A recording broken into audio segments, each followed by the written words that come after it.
আমার রাত কত দিবা তুমি 1 থেকে 110 এর মধ্যে? ও নো 10।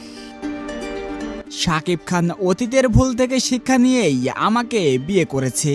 সে নিজের সৌন্দর্যকে আমার মতোই ধরে রেখেছে। অনেক কিছু তো সেখানে এসে সাকিব জি নিজেকে চেঞ্জ করেছে, ধরে রেখেছে এবং মানুষজন ওকে পূর্ণিমার পাশে ক্যামেরার আড়ালে ছিলেন মেগা স্টার শাকিব খান। পূর্ণিমা বলেন, আমরা বিয়ে করেছি। বিষয়টা শাকিব খানের কারণে এতদিন গোপন রেখেছিলাম। আজ নয়তো কাল আমাদের বিয়ের খবরটি সবাই জেনে যেত, তাই আর দেরি না করে সবাইকে জানিয়ে দিলাম। অনেক কিছু বলি। প্লিজ একটা বলেন। একটা না, অনেক কিছু আচ্ছা বলি। বলেন। এখানে আমার পাশে আমার হাজবেন্ড আছে। ও নিজেও জানে যে আমি আমার পূর্ণিমা আরো বলেন, আগের সব নিয়ে সবাই হাসাহাসি করেছে, এখন শাকিব খানকে বিয়ে করার পর সবার হাসিটা বন্ধ হয়েছে।